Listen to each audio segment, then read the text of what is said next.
Is this working? Wonderful. Sorry about that, Mohili. Sometimes my mic automatically cuts off. It's very frustrating to deal with. Hello, Queen. 1 second.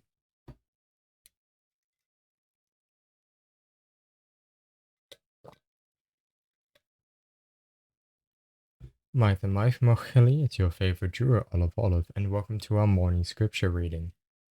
Today I decided to change it up a bit. We were reading the Nat for a while, but I felt kind of dry, so I decided to read The Classic of the Mountain Seas. This is an ancient Chinese classic that describes the folklore and geography of the Kingdom of Chu. The Kingdom of Chu is an ancient Chinese state from the Warring States period. It's one of the more interesting states, to be honest with you, and is my top 3 ancient states. The others, of course, being Lu, the birthplace of Confucius, and Yue. I'm very sorry. As a brief aside about last stream, for those who weren't there, me, Kai, Salty, and who else was there? And Mr. Muesli all fought for Alex's hand in marriage. I did incredibly poorly, and I'm very embarrassed about it, but I'm glad no one got to see that. In the end, Salty won, which means sadly there will be no fanfic of me dating Alex. Sorry for that aside. Let's now begin with the classic of Mountain and Seas. We'll begin with the prologue. All that the earth contains within the 6 directions and encircled by the 4 seas is illuminated by the sun and the moon, canopied by the stars and the constellations, chronicled by the 4 seasons, controlled by Jupiter. Those which the gods create have their unique shapes. Whether they die young or live long, only the sages know. And that was merely the prologue, so let's now begin with the 7 Mountains chapter in the Mountains Classic. 1 second, I have to scroll around a bit more. Yes, let's begin the Mountains Classic with Chapter 1, Lu Shu. In ancient times, a mystical animal known as the Lu Shu lived on the Yuyangshan, near where is now the city of Lianshao, in the Guangdong province. A horse it was, and yet it wasn't. The head, like most of its body, was white as snow, the symbol of death in some cultures, of freedom in others, while the tail, like its hooves, was fiery, auspicious red. But what truly distinguishes the Lu Shu were irregular tiger-like streaks that seemed to drip down the sides from the ridge of its back. Said to have the melodic voice of a balladeer, it was hunted nearly to extinction for wearing a piece of its pelt guaranteed a legacy of many sons and grandsons. To the ancient Chinese who placed extreme value on family lineage, it was indeed a marvelous creature. Legend has it that during the reign of the last emperor of the Ming, a single Yu Shu was sighted in the southern Fujian province. None was ever seen again. There are illustrations. Oh, a minute, I'm gonna just quickly.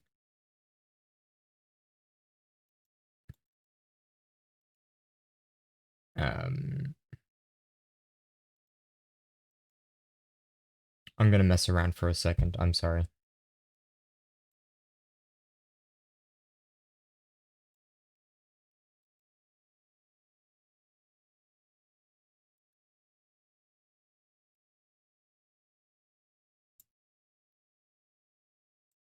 Just thinking around. Okay, I think that should be good in case you guys want to see the illustrations. So this is the illustration of the Lu Shu. I hope you guys can see it well. Tell me if the audio or visuals are off, by the way. Mohili. This is the Shuangui. The Gui Shui, whose headwaters are in the Liangshan, flows east to the into the Jianyi River. According to legend, it was once the home to a strange, some would say hideous creature that had the disorienting appearance of a common black turtle but the head of a bird, the tail of a venomous snake, and a call like a wood splitting. The legend continues with the surprising note that wearing a piece of the turtle prevented deafness and was especially effective in removing calluses. Disastrous floods occurred during the waning years of the King Shun's reign. The father of King Yu was ordered to find a way to prevent them, but could think of no means to contain persistent floodwaters. One day as he was strolling by a river, he spotted a rare shuangui, whose head was on the end of the massive mound of a shell, the tail on the other. Although maybe the text can be a bit to the left since you're covering a little bit. Oh, yes, that's probably better. Um,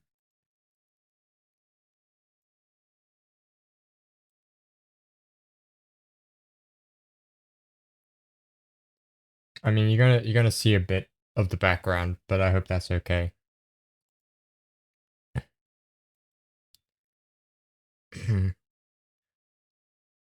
uh, King Shun struck upon a concept of levees to keep the rising waters at bay.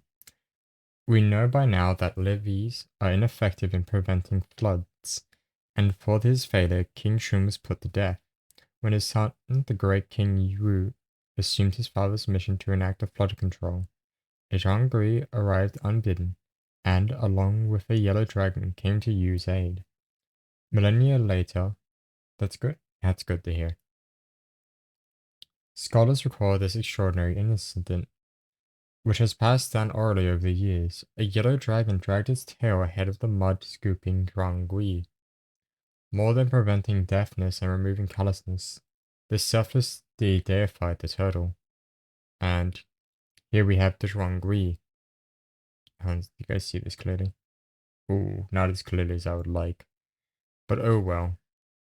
It's an interesting creature. It's nice that it did art. It's very pretty art.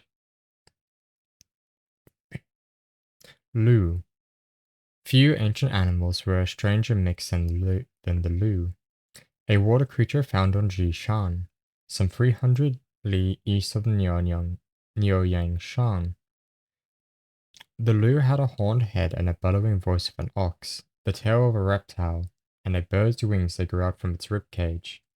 Its fins appeared underdeveloped, which lent propulsion to the undulating motion of the serpentine reptilian tail.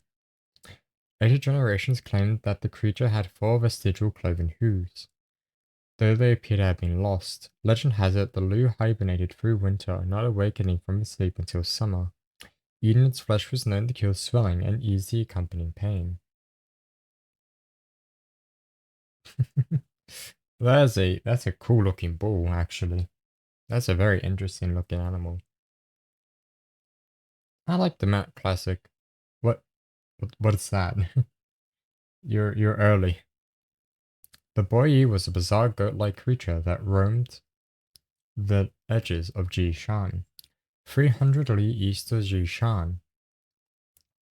This sure-footed mountain denizen had 9 tails, 4 ears, and a pair of eyes strangely situated on either side of the backbone. How to negotiate treacherously narrow pathways high on the mountain remains a puzzle. Despite the docile appearance of the Bo Yi, a portion of its pelt worn at the waist allowed the wearer to gallop fearlessly and confidently through the world. The bravery and ferocity thus attained was in marked contrast to the animal's compliant appearance, a seeming contradiction that immortalized this singular creature. Here's the Bo Yi again. If you saw this out in the mountains, what would you do, Mohili? We should draw all of these animals. We will draw every animal in this collection. I didn't know the classic had animals in it. I thought it was just about mountains. Changfu. In the skies above Jishan's crags and precipices, over which the Boyi roamed, a peculiar bird called the Changfu released 3-note screeches as it hurtled down through the air. The odd avian resembled a chicken, but one with 3 heads, 3 pairs of eyes, 3 pairs of legs, and 3 wings. Unlike a bird, its single tail curved, functioning as a counterbalance to its forward-leaning body. There is evidence that the body, with its trinity of physical features, was at the core of religious beliefs of an ancient race of people. Local residents who were willing to brave the dangers of climbing Jishan hunted the Changfu for medicinal stimulant found in its flesh that lessened or even eliminated the desire and the need to sleep.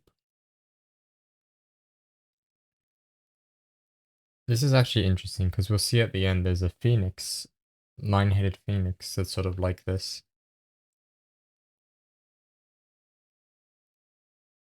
The Jiwei, the Zhuwei Hu, deep in the bowels of Jingchu Shan, another 300 li east of Jishan, lived the fabled Jiwei Hu. It looked like an ordinary fox, but sported 9 extravagant tails. Its call of a whimpering infant could be fatally deceptive, for this animal was a man-eater.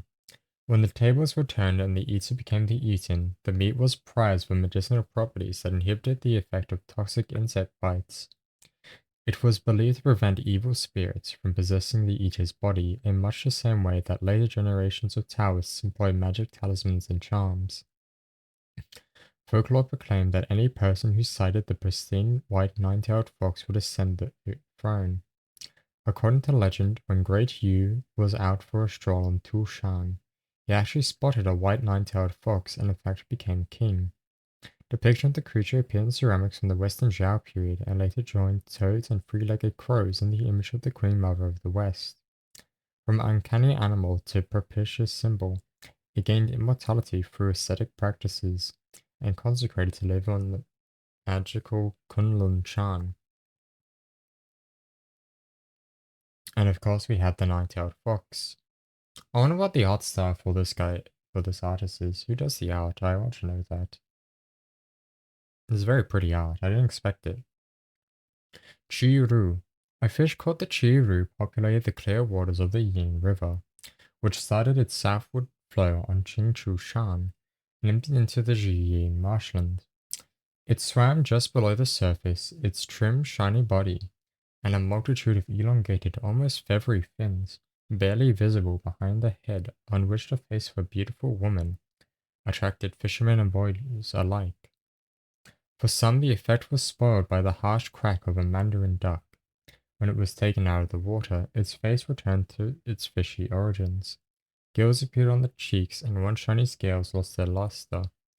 The chiru's disagreeable taste was compensation for the power to cure scabies.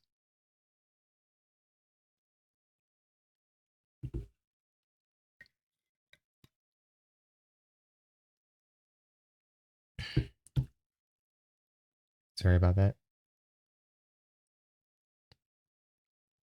The Zhu.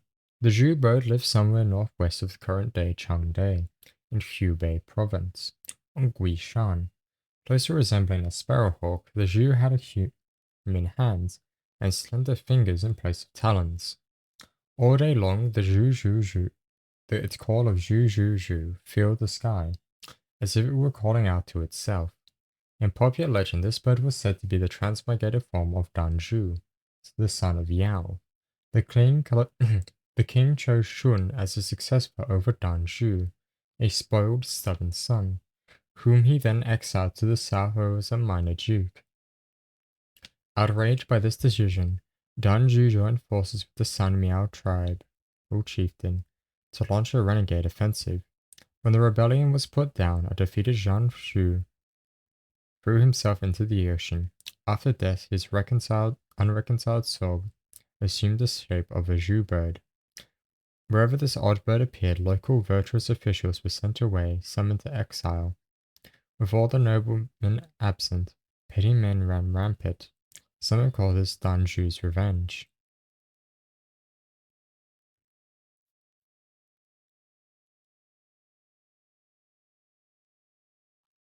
You know, having black and white and red is such a great color combination. Oh, this is what the Zhu bird looks like. I don't think I gave it enough. I must have been very quick.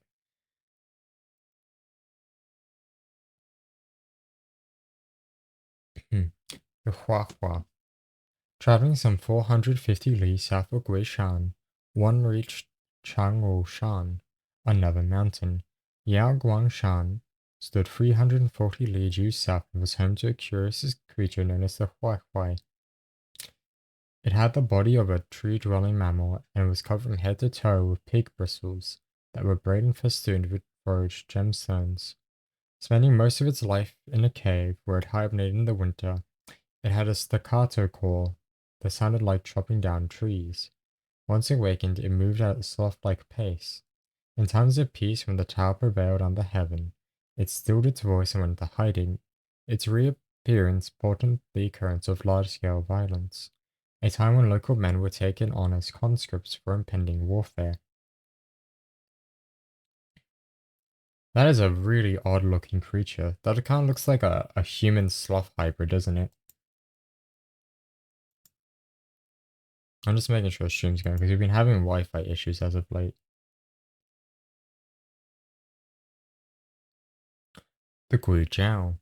6,000 li east of Yaoguan Shan, one arrived at Luwu Shan, a barren mountain where not a blade of grass grew, though it was rich in valuable ores. It was a source of the Zhegan River, which flowed east and emptied into the Pang River, where it lived a strange man-eating creature that resembled but was not an ordinary bird, a horned vulture. The Guidao had a richly feathered body, serpentine tail, and a head with a hooked beak and a single horn from which several pointed ends bent backwards. Like the nine-tailed fox, it feasted on human flesh and had the fetching cry of a whimpering infant. This cry drew victims into his trap to become his next meal. Oh, that's disturbing.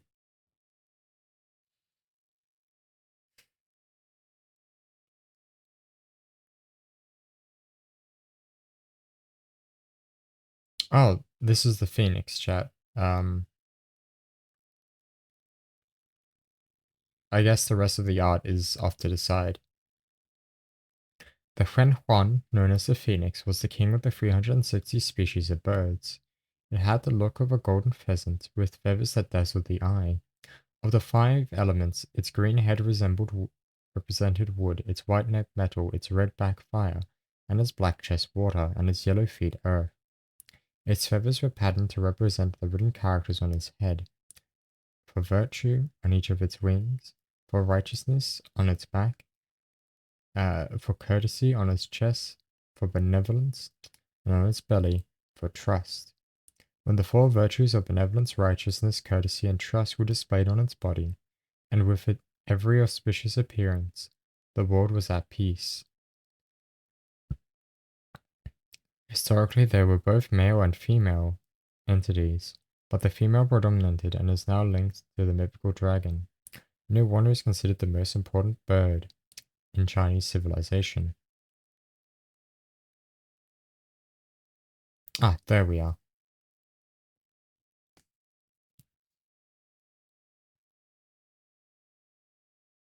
Oh, what's that? Is that like a screech owl with a human face? The facial beauty of the ancient Yu belied the savage nature of the avian hybrid that terrorized the air above the barren Lingchu Shan. Some 2,700 li south of Dangzhuan Shan. Unquenchable fires made the mountain inhospitable for land dwellers.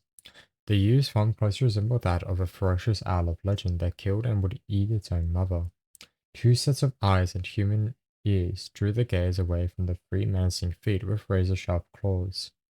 Whenever it appeared in the sky with its distinctive "yu" call, as if naming itself, droughts were sure to follow. In the 20th year of the reign of the Ming Wanli Emperor, it is said that one of these birds, 2 feet or more in height, was sighted above Chengxing Monastery in Yuzhang. As feared, a severe drought baked the land for the whole summer, leaving a harvest of parched stalks and dead seeds. What, what was that even representing? Longshen Renmian Shen. Dragons have assumed many animal forms over the millennia, residing in mountains and streams. They have been deified and occasionally demonized, though they are widely revered as providers of protection and symbols of plenty in China. Those that lived in one of 3 mystical ranges in the southern mountains roamed an area containing 14 mountains that stretched 6,500 li from Lushan all the way to the Nanli Shan. Unlike denizens of the other 2 ranges, which had dragon heads atop bird bodies, or bird heads atop dragon bodies, these mountain gods had footed serpentine bodies with the faces of a somewhat hideous nature. Worship of human-faced dragons required a sacrifice of a white dog and the offering of finest polished rice. Ooh, that's a pretty artwork, Mochili.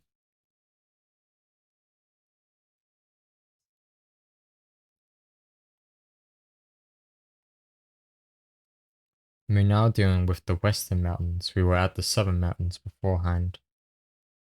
Fei Wei. Snakes have no feet, they slither. In ancient Fei Wei, however, they had 6 feet. They were augmented by 4 small wings clustered just behind its ferocious head.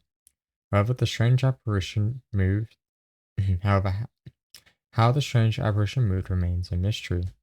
But each miraculous advent on Taihua Shan, now known as Yushua Shan, severe drought fell upon the land below.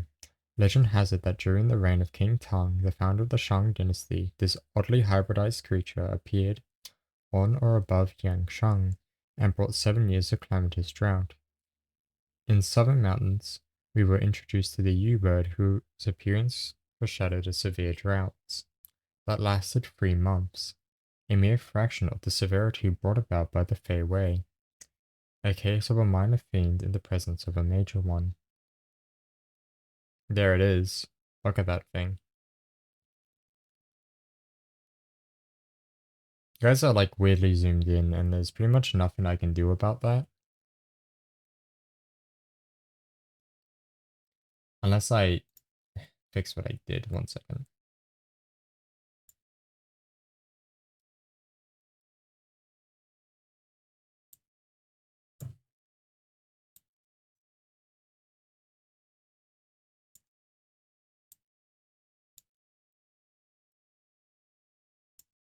I'm trying to figure out how much I broke from my.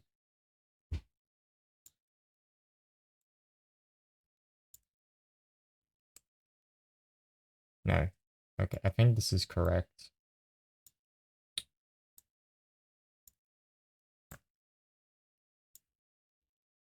Oh, this isn't correct. Alright, we're gonna try that instead. I hope that looks better for you, Mochili. Konglong. Deep in the remote past, Fuyushan, a mountain rich in natural resources, existed on the southwest corner of today's Huayang City, in Shaanxi Province. Copper was minted on the southern slopes, iron in the north. The fruit of trees were called Wenjiang, Jing, which grew in profusion, was a known cure for deafness. Beyond that, eating a weed familiarly called ginger grass ensured increased mental acuity. This sacred mountain was home to a wild creature with the unusual name of Kong Long, onion deafness, a big Hong shoot with incredible lead-speed ability whose distinguishing feature was a ruff that turned uncommonly bright at times, as if dyed by the berries of ginger grass. Its horns were a valued commodity, but obtaining them required a mountaineer who had both keen skills and a bow and arrow and nerves of steel. And here's the Kong Long. Yeah, you can see it a lot better now, so I hope that's better for you, Mochili. Min. Fuyu Shan was also the nesting place of a marvelous bird known as the Min. Its red beak and clusters of red feathers on the tip of its tail were all that distinguished it from the common kingfisher. People fortunate enough to have caught one and kept it at home were assured of fire protection, a boon for those ancients who lived in houses made mainly of wood. Its call on either of the wild or in cages has never been described, though unlike the thin whistle of the kingfisher, it was likely something louder and more urgent to warn of fire.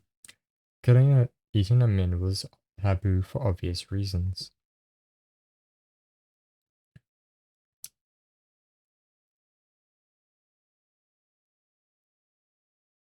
Shao, the headwaters of the Qi River, was somewhere on mythical Yuxi Shan, in what is now the Linyu County of the region of Shaanxi Province.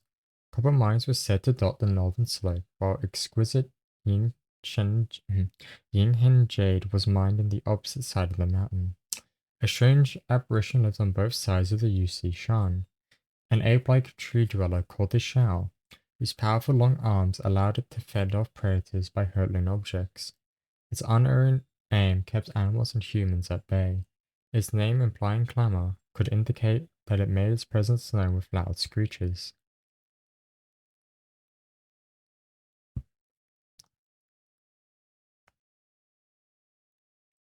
Shi Bian. A mountain intimidating by its nature, there was one whose name, Lord of Heaven, inspired awe and trepidation. Of course, you would not find a Lord of Heaven anywhere in the mountains.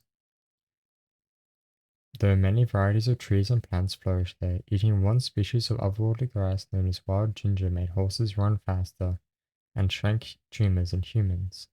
This was the domain of Shibian, a canine capable of climbing trees. Sleeping on the pelt of one kept away venomous insects and evil spirits. It was such an elusive creature that even the Duke of Qin had no luck capturing one, and was reduced to slaughtering any large dog that bore resemblance in an attempt to keep insects at the city gate at bay. Somehow this preposterous ruse worked. Sinners sage with the king of dogs and spilling their blood to ward off unwelcome events, a practice passed down through the ages. This convention served people as a means of ridding ghosts from all their lives. All in the name of an uncommon canine that could not be caught.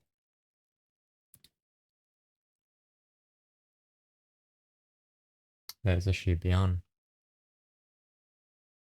Oh, is that a Chilu? Yingru. Oh, leaving the Lord of Heaven.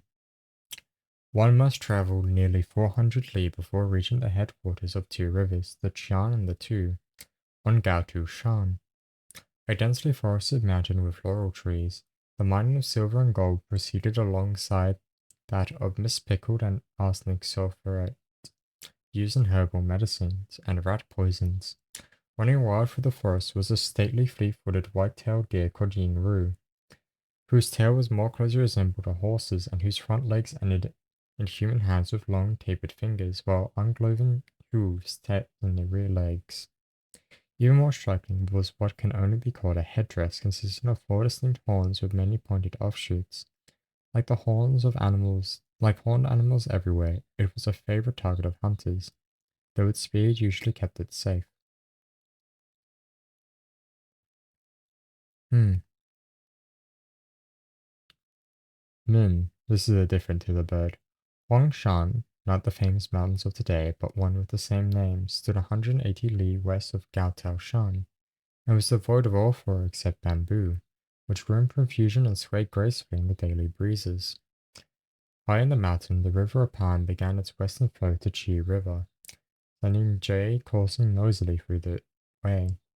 Observed from the bamboo groves was a fierce black-pouted bovine called the Min. Smaller than today's oxen, its size enabled it to weave its way through dense stands of bamboo, while its curved horns and large piercing eyes kept predators at bay.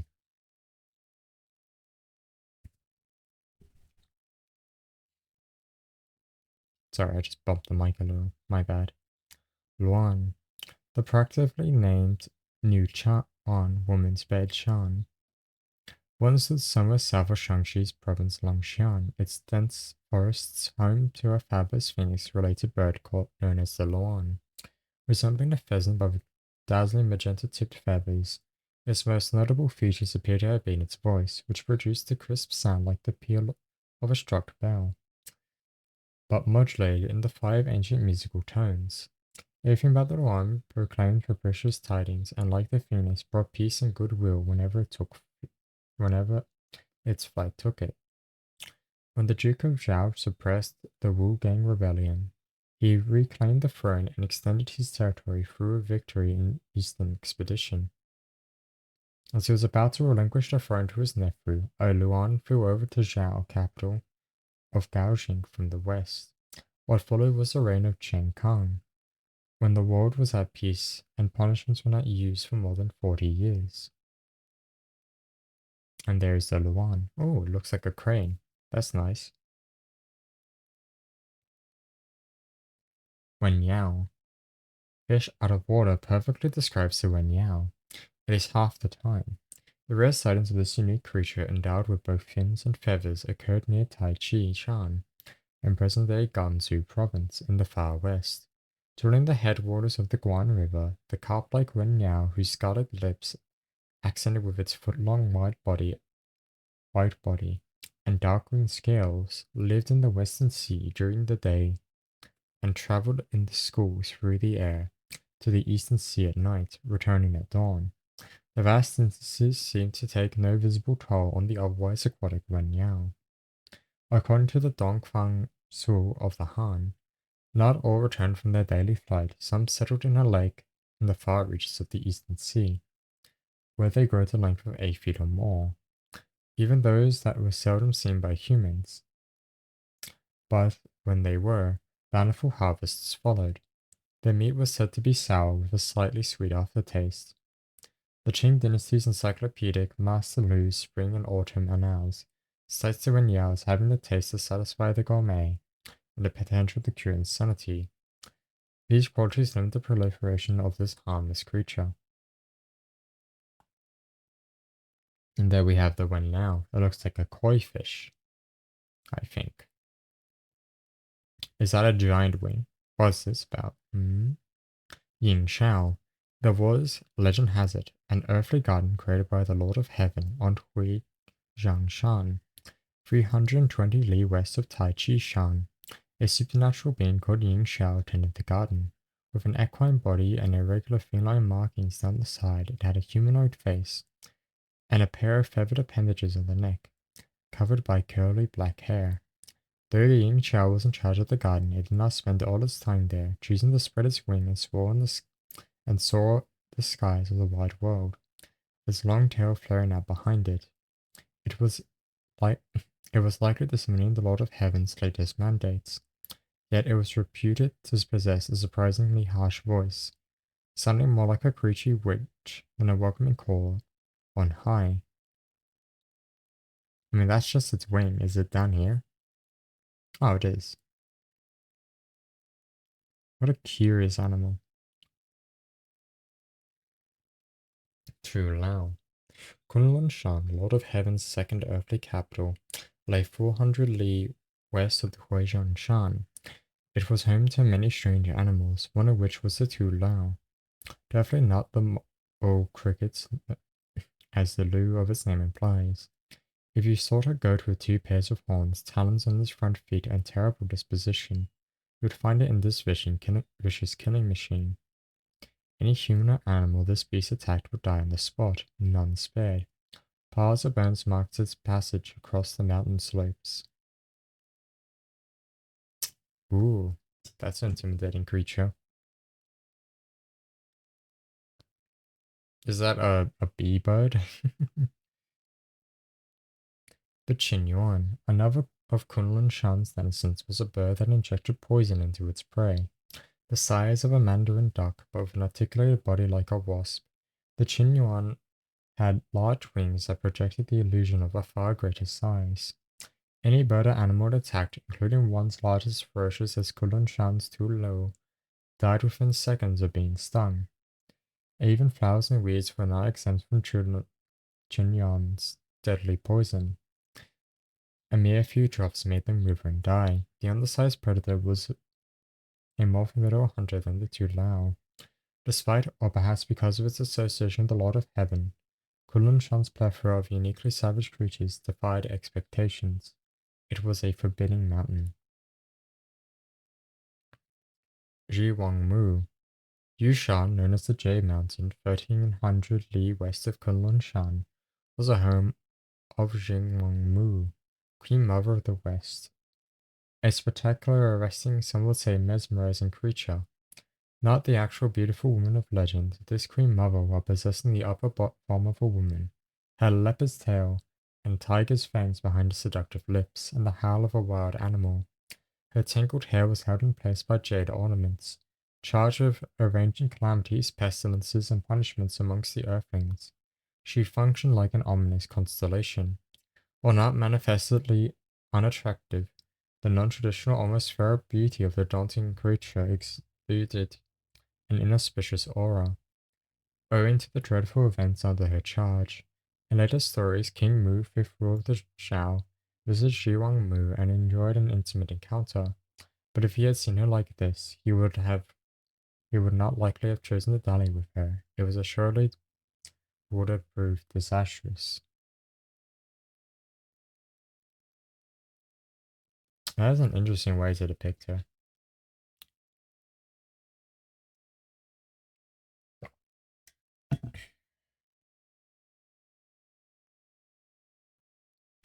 The Xiao. Oh, this is the Xiaolong, is it? No, it isn't.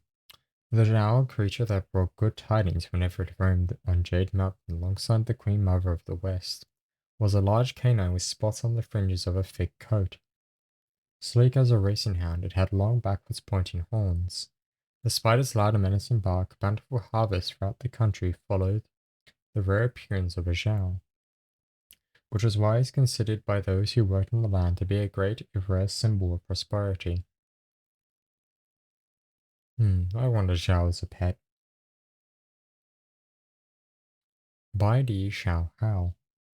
Bai Di Xiao Hao, a figure associated with one of the ancient kings of legend, was thought to have lived on Chang Lu Shan, nearly 1,000 li west of Jade Mountain. All the wild and creatures that inhabited this remarkable mountain shared a visible characteristic: florid body designs.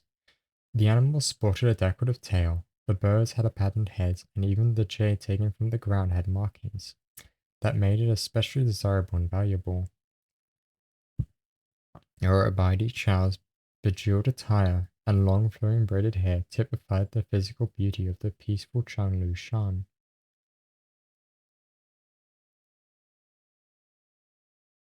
I guess she's the lady of the mountain.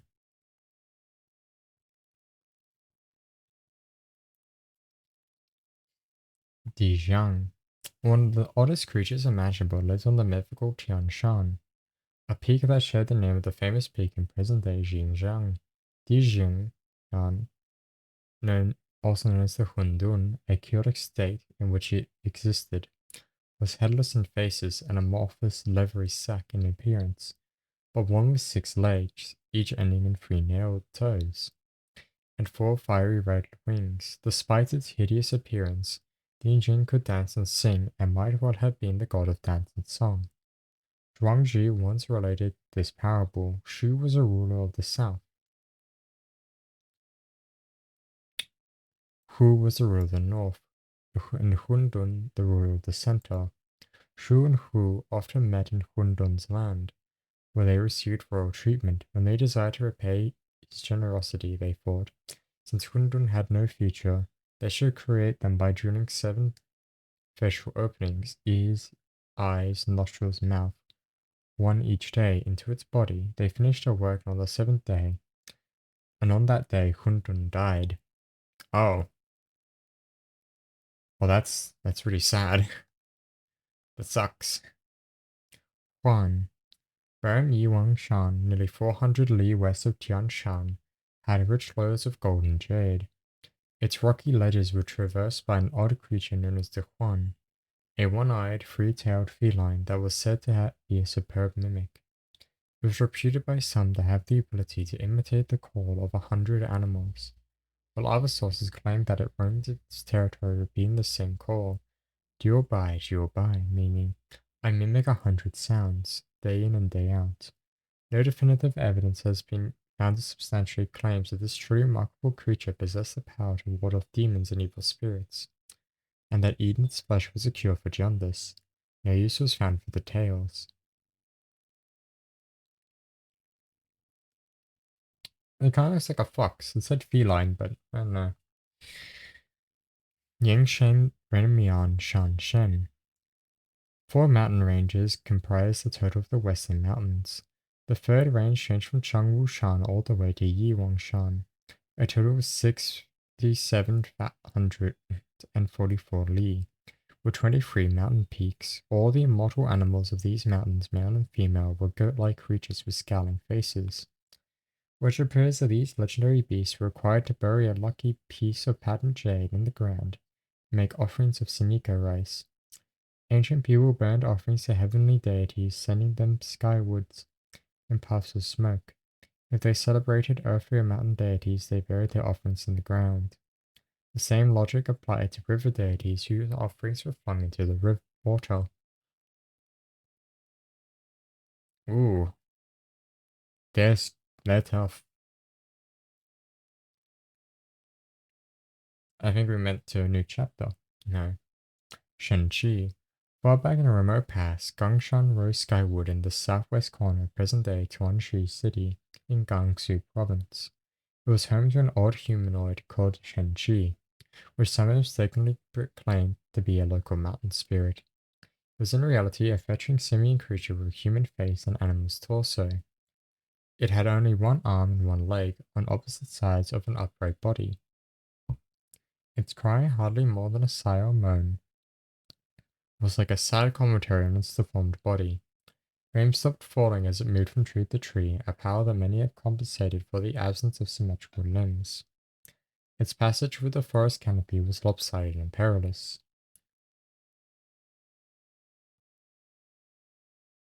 Oh, that's rather cute.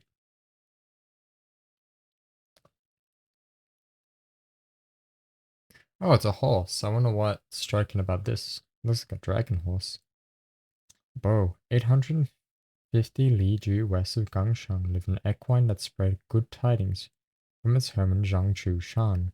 The majestic bow had a pure white body and a pitch black tail, and a single horn that pointed skywards from the bridge of its nose. Its teeth and front hooves resembled fangs and claws of a tiger, though less pronounced. Possessing a drumbeat call, this domesticated creature protected human riders from the terrors of war, partly because it fed not on vegetarian fare but on tigers and leopards as it carried its rider through the dense wood of Zhongchu Shan. Even the most powerful predators kept their distance. One of Duke Han's of Chi's hunting trips, according to legend, he encountered a fierce tiger. Expecting the worst, he was amazed to see the menacing animal drop to the ground instead of pouncing. Why did it do that? He asked his mentor Guan Zhang, and was told that his mount was not a typical horse but a bow, before which other animals bowed down. Sightings of this revered animal continued even as late as the Song dynasty. Rupi. Now Tongsha Shan stood 480 li west of Zhongchu Shan. An unusual fish proliferated in the Lan River, which originated on the western slope of the mountains. Endowed with an avian head, the rupee produced pearls like an oyster. Its shape was that of an overturned skillet, but one with scales and a tail.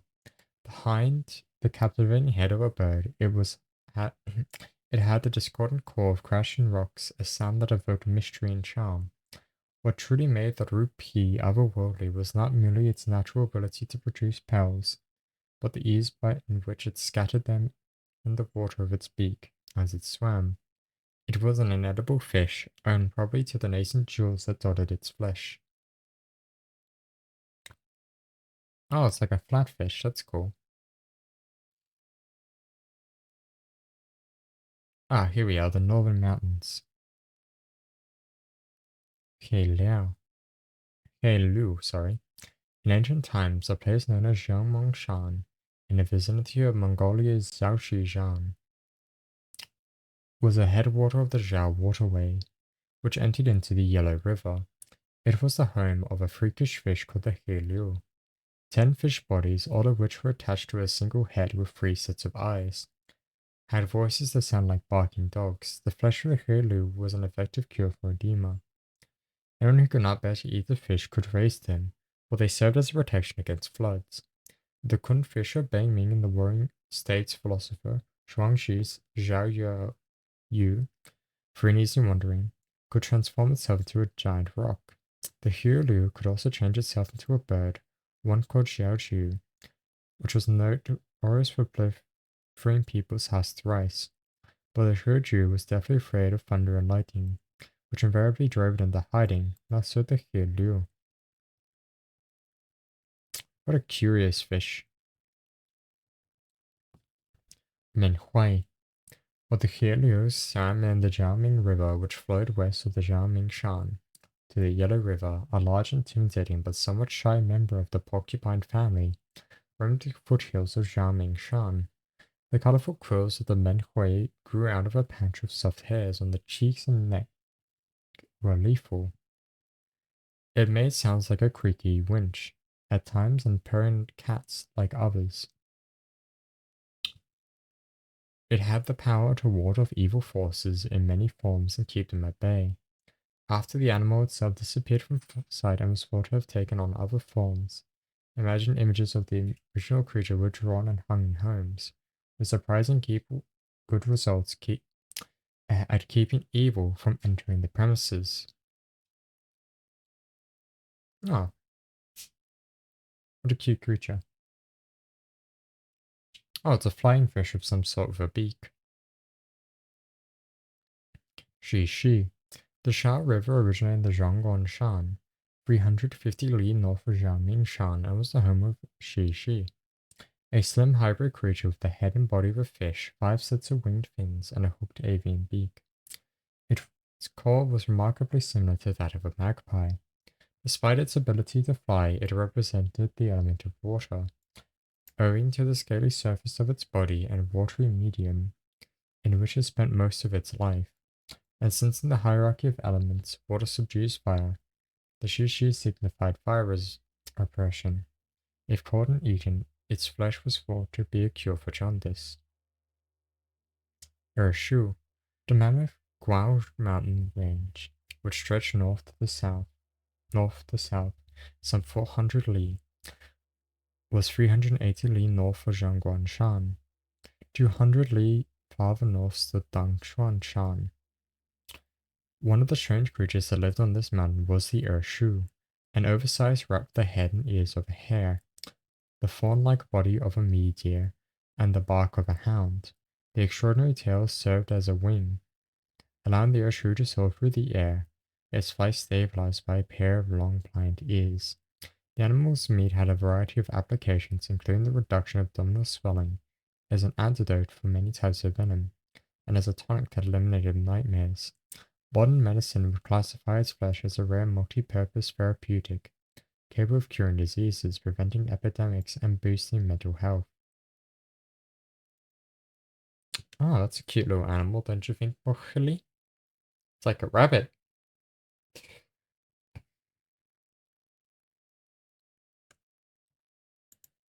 Let me double check this ad isn't... Okay. I was worried this, like, my mic turned off and you guys are about to tell me I needed to, like, die. Yueyang. Banshu Shan, a mountain 390 li north of Dangshu Shan, was a lushly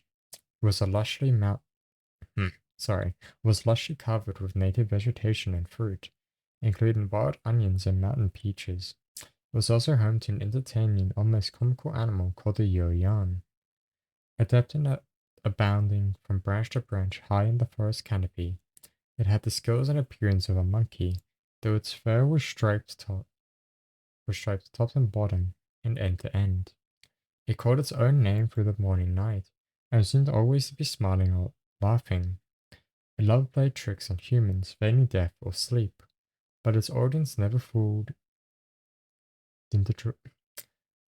was never fooled into letting it draw near.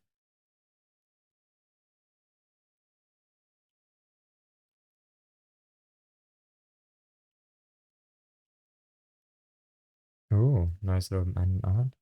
Shuzhuang, the most unusual mythical species inhabiting Dangzhang Shan, a curious mountain 380 li from Biechun, was a truly bizarre ruminant called the Shuzhuang. It had a face whose features seemed misplaced or undeveloped, with a single eye above embedded nostrils and a small mouth between bovine ears.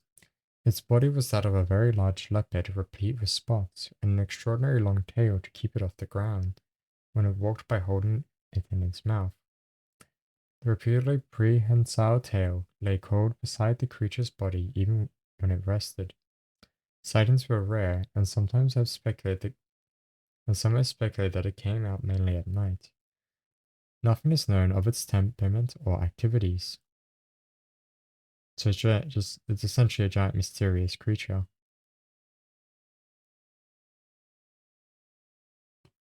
Oh, a giant snake with porcupine spines, I guess. The Changshe, the barren Dangshan Shan, a square mountain rich in jade deposits, was where a reptile aptly named Changshe, long snake, made its home.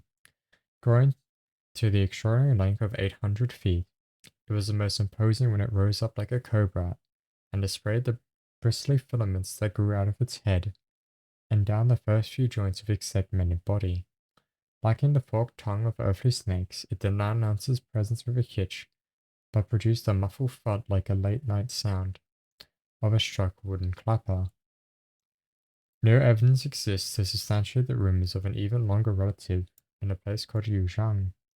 Upon reaching 10,000 feet, potential predators stay clear of territory marked by a sidewinding trail in the sand and dirt.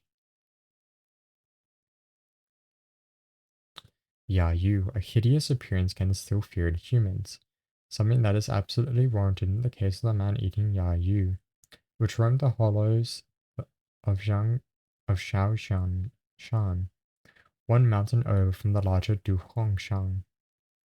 A massive bovine with a frightful face that is almost impossible to describe, thick horns, horse hooves, and a ruddy hide. It lured its victims with the deceptive call of a whimpering infant.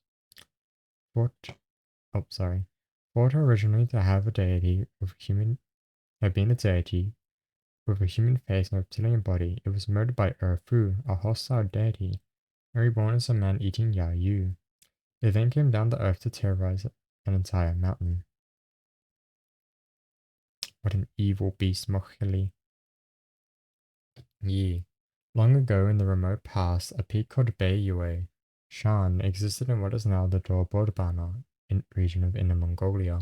It was where the Shaohui River began its flow westward to the Qi River, waters that were hospitable to a strange fish called the Yi. With a fish body and the head of a dog, the Yi was eagerly sought by fishermen, who followed a whimpering cry. Its flesh was used to treat infantile convulsions and mental illness.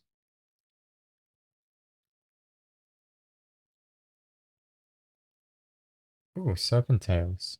Wonder what I'm looking at.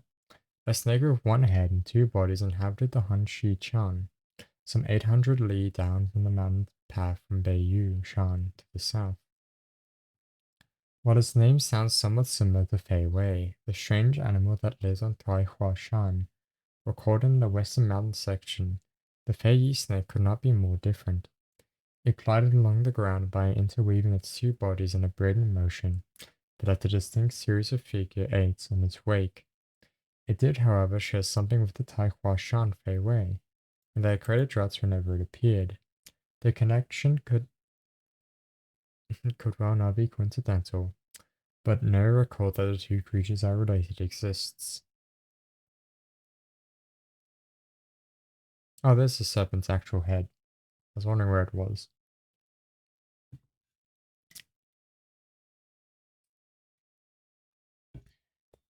The Pao Shao. On ancient Gu Wushan, Gawushan, there was what is now the southern corner of Shaanxi province, Suzhou city, with an animal called the Pao Shao.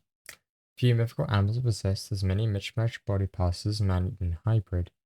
A freaky quadruped with a strangely marked goat's body, it had a human head but with curved ram-like horns, the fangs of a tiger, and the eyes that lay just beneath the forelegs, which ended in human-like hands with long tapered nails.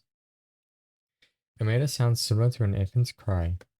It was a voracious eater that actually chewed on its own body as it consumed its victims.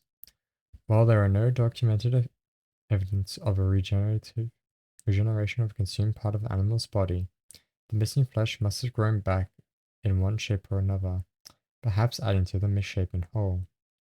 Tao Ti, the Pao Shao's better known name, is associated with the modern Chinese of gluttony. Oh, it's a Tao Ti. These are actually really popular. Oh, it's a tiger dog thing. Do you? Beiyu Shan, a monolithic mass of earth without a single rock, stood 300 li north of Gaowu Shan, yet it boasted a substantial yield of fine jade stones. It was the home to the Du Yu, an animal that resembled a food dog or a Chinese guardian lion, with a tiger's body and the head of a canine, and a bristly horse's tail. Its three parts endowed with a majestic, almost kingly bearing. Where it roamed, barked, or whinnied has never been recorded. Or whether it roared, barked, or whinnied was never been recorded. Owl. Hangzhou Shan, which stood 350 li north of Beishao Shan, was dotted with golden jade quarries, over which a bird called an owl soared. resembling the legendary Fu, who chased the blazing sun to erase the misery of the people below. It possessed two sets of wings and the tail of a dog. A single eye dotted the center of its head. Despite its unusual physical characteristics, it had a melodic, pleasant call. Consuming the flesh of an owlbird lessened abdominal pains and diarrhea in humans. What a beautiful bird. Ren Yu. Far back in antiquity, in the area northwest of the famous Taihang Shan, stood Longhao Shan, which, like so many other mythical mountains, lacked flora but produced many valuable ores. The source of the Zhuozhui River, which flowed east of the Yellow River, was high up on the mountain's barren peak, its shallow home to the bizarre Ren Yu, a human fish. Resembling a salamander, it had 4 legs, large eyes, and made a croaking noise like a colicky infant. It was not an attractive creature, but was coveted for its medicinal qualities, mainly the treatment of incipient madness and dementia. So yeah, it's basically just a giant salamander. Radio. Tianma, 200 li northeast of Longhao Shan. On Mount Chen Shan lives a large white canine with jet-black head and long bushy tail. It was the Tianma, a sky horse, a perennial bearer of happy tidings, typified by the welcoming call it made, Tianma, Tianma, as if it were calling itself. For some reason, either timidity or modesty, it fled at the first sight of a human. Its advent augured great harvests for that year.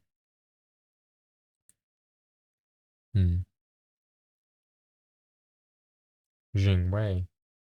This is in Chinese, I cannot read it. High up in Fuju Shan lived a bird that bore some resemblance to a raven, that had a colorful head, a white beak, and red talons.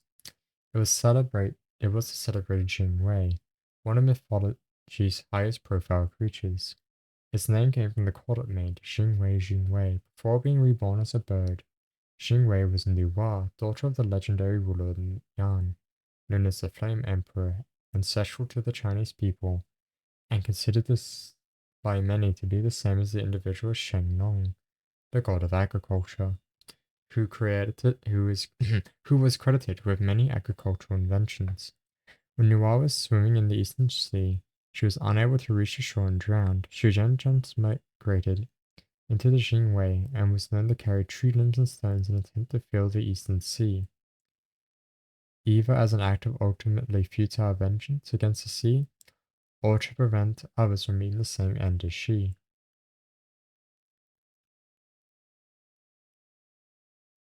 Oh my, what a beautiful artwork that is.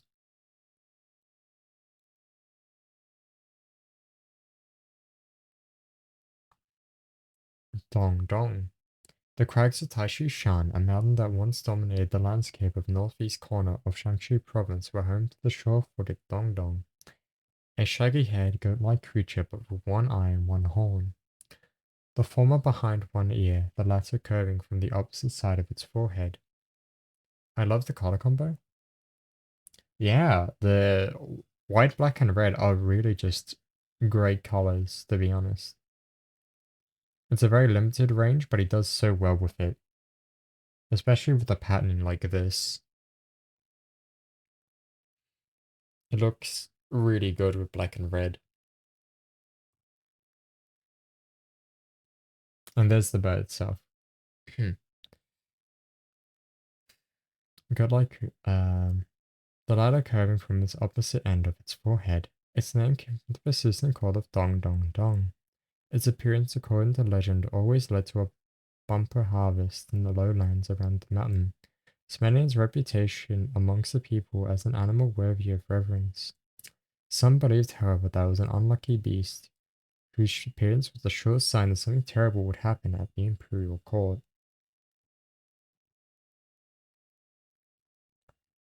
What an odd-looking animal. What an odd place to have it. It must get hair in its eye constantly. Yuan. The shaggy-haired horned Yuan, a slimmed-down version of the Central Asian yak, lived in a remote place on Gangshan, some 400 li north of Yijishan. With 2 legs in front and only one in the rear, it had an awkward gait that accompanied its plaintive cry of yuan, yuan, yuan, from which it was given its name. Like the calls of many animals, it seemed intended to proclaim its existence.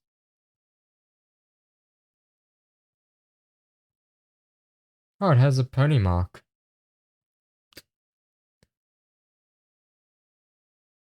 Marshan Ramyan Shen. 300 ranges appear in the northern mountains, the third range ranging from Taihang Shan to Wufang Shan, with a total of 46 peaks across a distance of 12,350 li. The mythical creature that lived on the 20 of those peaks were horses with the heads or torsos of humans. When paying homage to these often warrior-like equines, worshippers buried offerings of fragrant grasses such as aquatic grasses and angelica. Oh, they have centaurs. That's cool. The Eastern Mountains. We're about to finish the Mountain Classic, and that is actually where we're going to end off. And we'll continue with the Sea Classic in the next week. The Tongtong lived on the Taishan. Far back in the remote past, it derived its name from its call of Tong Tong. Larger than the common pig and bearing a striking resemblance to a wild boar, but with a beaded mane along its backbone past its shoulders. It had a digestive system that produced pearls. While this is an unusual distinguishing characteristic to say the least, the Tongtong had its aquatic counterparts in the rupee fish of the Lan River in Nishao Tongshuo Shan, and the Zhu Bei that swam the Li Shui. It has been referred to as the pale swine. There's our boy, the pale swine. Zhu Bei. 4 eyes and 6 legs on a floating lung is an apt description of the aquatic Zhu Bei, which swam the Li Shui River that emanated from the front slopes of the Geishan. Like the Tongtong of Taishan and the Rupee of Lanshan, it produced pearls, which it speared moving through the water.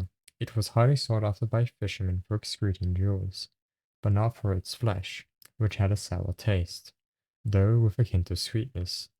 It was considered a gourmet dish by Liu Buwei, Chancellor of Qin Shi Huan, or Qin Shi Huan, the first emperor. The patterned skin of the Zhu Bei's back lent to the appearance of a turtle, which is why it is referred to as a pearl turtle. The flesh had the additional effect of keeping the eater free of seasonal disease and immune to pestilence. I don't think all these depictions are accurate to what they would have thought of it as, but it's still very interesting to see how he works it out, you know? Especially with fish, since fish have so many body plans and aren't very descriptive. Bird rat. Chu Yu.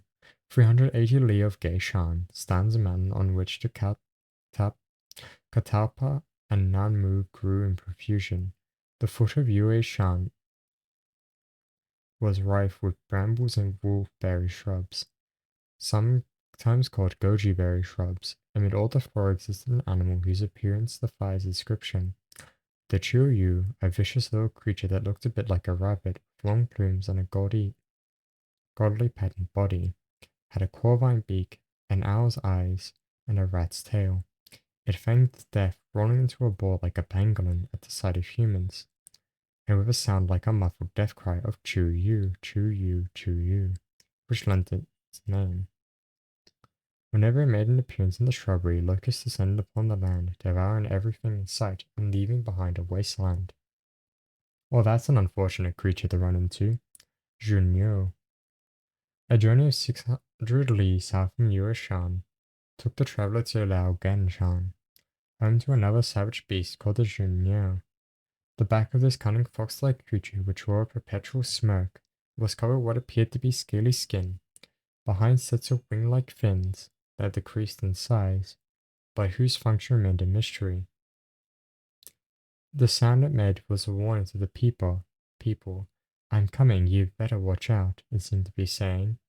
A single appearance by the Junyu inevitably created chaos throughout the country, leading to social, political, and financial instability everywhere. And there is the Junyu. What a pretty animal. Too bad it causes chaos. Gege. In what is today's Shandong province, a mountain called Jizongshan was at the site of a great marshland.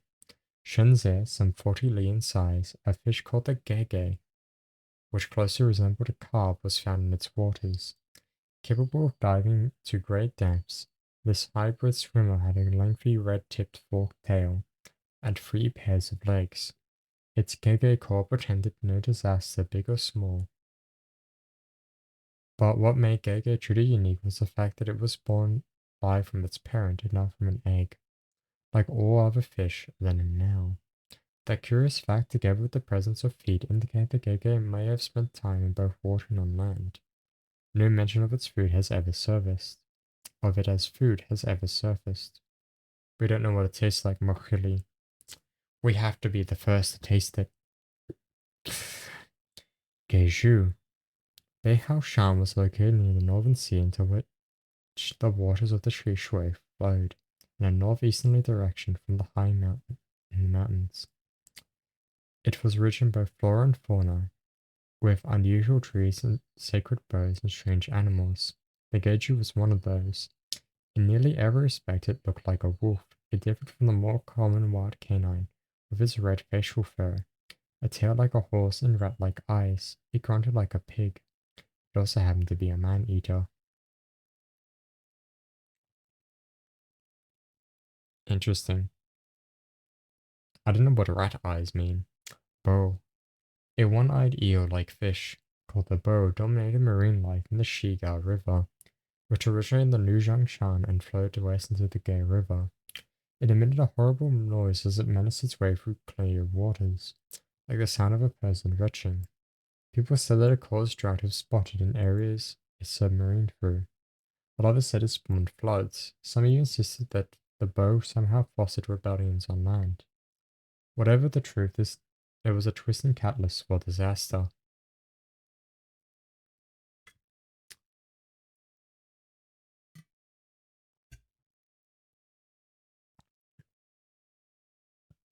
Hey you. The Shan the Shan or Mountain rose roughly 200 li from the western edge of the present-day Shandong province. Its ridges and gullies were dominated by a fierce and disturbingly unattractive man-eating beast called the Heiyu. The body of a wild boar was capped by the scowling face of a man, with menacing staring eyes, a ruff of bristly hair, the ears of a goat, and a prominent snout. The man-eating creature had a leathery yellow skin, but an almost perversely beautiful red and white tail. It whined like an infant. When larger prey was unavailable, the Heiyu feasted on snakes and other burrowing creatures. Disastrous floods occurred whenever it appeared. That is a disturbing creature, alright.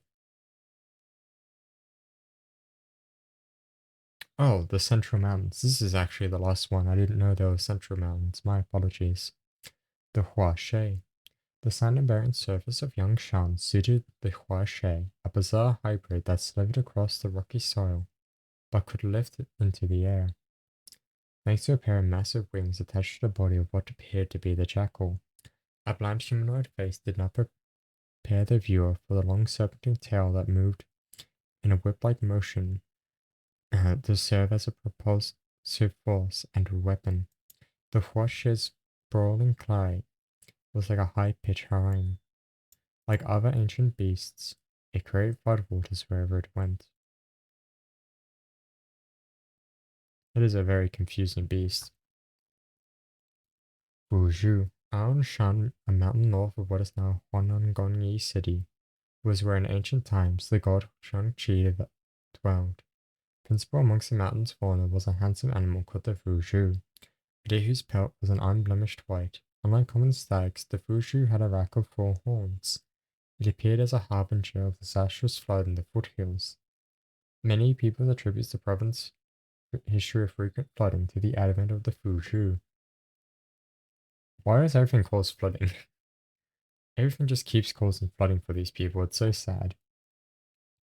Zhejiang Taifen. The peaks of Heishan in present-day Henan province wound tortuously around the mountain tops, with 5 separate falls as the gathering spot for 9 tributaries of the Yellow River. Water flowed from all directions to meet at the mountain and cascaded down as one into the Yellow River. Tai Feng, believed to be a Jing Shen, an auspicious god with an exaggerated human face and a long tiger's tail, was in charge of the place. He favored the mountain slope with exposure to the sun. Flashes of light accompanied Tai Feng as he moved around the mountain, forming clouds and sending down rain. According to legend, he once raised a fierce wind that blotted out all the light, causing one of the Shaoqings, Gong Xia, who was on a hunting trip, was on a hunting expedition, to lose his way.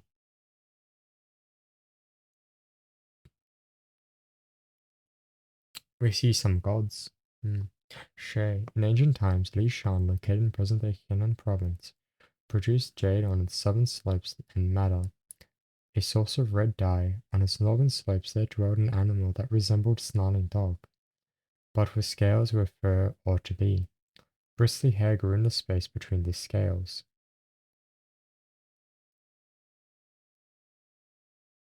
Oh, Zhao Chong. Zhao Chong, a strange two-headed human-like god that was in control of insects with stingers, lived in Pingfang Shen, a berry rocky mountain with what that was the gathering place for swarms of bees. Local inhabitants brought out a large rooster to appease Zhao Shen, a menacing creature with 4 dissimilar eyes, and beseeched it to refrain from releasing the stinging insects it controlled. Once the rite was concluded, the rooster was released rather than slaughtered, which in itself was a departure from tradition.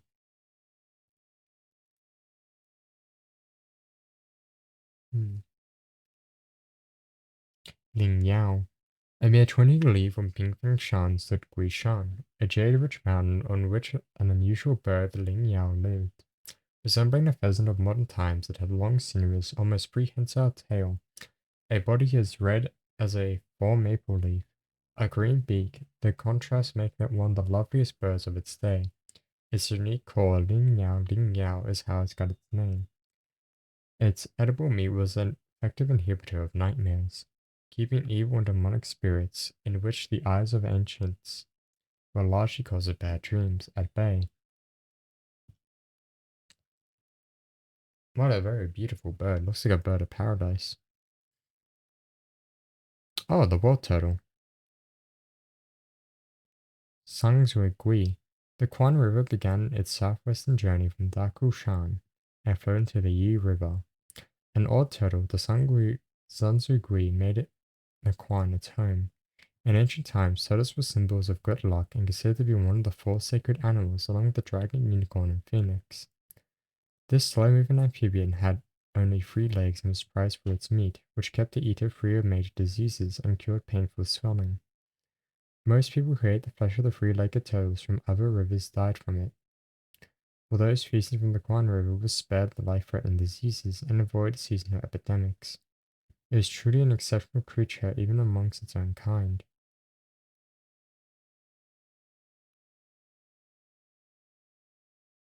Tuo Wei. The Tuo Wei god was a permanent resident of the jade-rich Jiaoshan. Though possessed of the physiognomy of a human, it had elaborate horns, an alligator's body, and a pair of tiger's claws. Tuo Wei was in the habit of visiting nearby rivers to frolic like most amphibians in the deep waters. Wherever it went, it was encircled by what appeared to be a sacred glow. Whether or not it made any sound, and if so, what it might have been, has not been recorded. So that's a god. Hmm.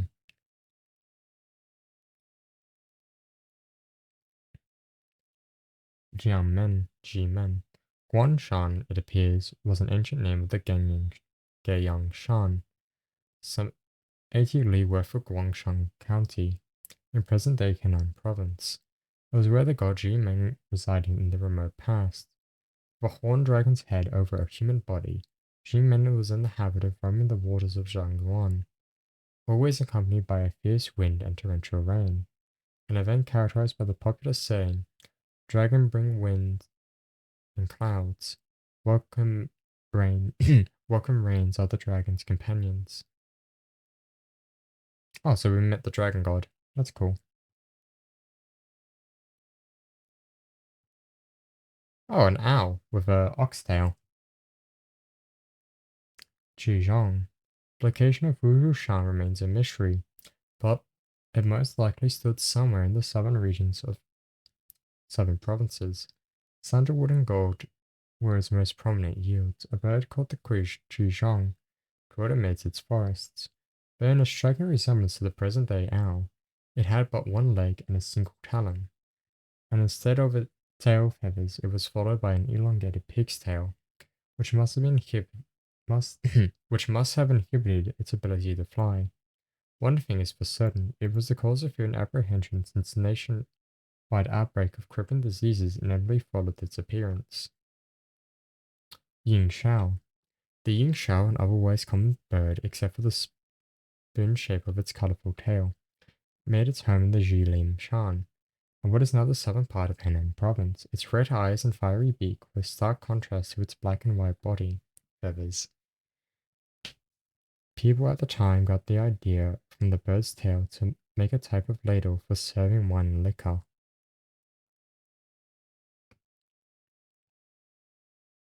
Juru, Yidishan, another mountain present in day Henan, was home to a tiny but ominous rodent called the Juru. It had floppy rabbit ears and a white pointed snout. Its diminutive size belied the devastation it left in its scurrying tracks across the landscape, including outbreaks of chaos and even war. What a goofy animal. Ur. The god Ur, Ur. The god Ur made its home in Fufu Shan, located located somewhere in present-day Hunan province.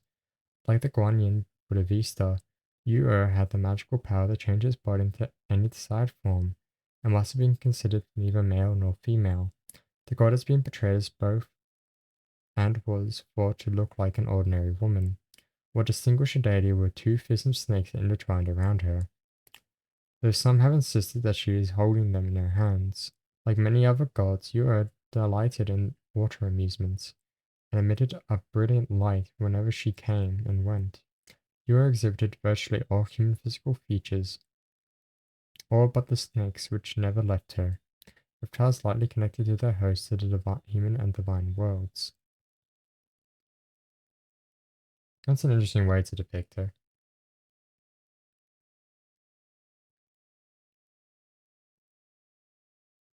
Dongting Shan. Oh, this is the Jishi or Nu. Dongting Shan was the ancient name of the present-day Junshan, located on the north shore of Dongting Lake. It is where the two daughters of the supreme god Di dwelled, and where they roamed in the land and around the waters of the Changjing. Breezes from the Li and Yuan rivers came together at the Shao and Shan rivers, a spot known as the Merging of the Nine Rivers. Fierce wind and rainstorms accompanied them on all their visits. The daughters of Di, Huan, and Liu Ying were both married to Yao's sons, Shun. They saved him from several assassination attempts by family members, though he subsequently died on a trip to Kangwu in the south and was buried at Zhuwu Shan. They followed their husband's footsteps to the Yanshan rivers, where the tears of sorrow landed on bamboo, creating spots that never went away. They threw themselves into the Shan River, and with their husband became the three Shan River gods. They were memorialized by the great poet of the Roaring States period, Chu Yuan, in his celebrated 9 songs. Wait, wasn't he celebrating them in the Liu Sao? We're reading the 9 songs later on today, by the way, Mohili. But I'm pretty sure it's actually the Liu Sao that he's referencing. Ah, and that was the Mountains Classic. We're going to be ending our stream today. We will not be raiding into anyone, as I prefer to let everyone rest and have a nice sleep. We'll be seeing each other later when I start reading the 9 songs. It's very convenient that the Mountain Sea Classic should reference them. Alright. Well, I had a lot of fun. I hope you did too. I'll see you all later. Good night. Or goodbye. One second while I check where you're up to. Hmm.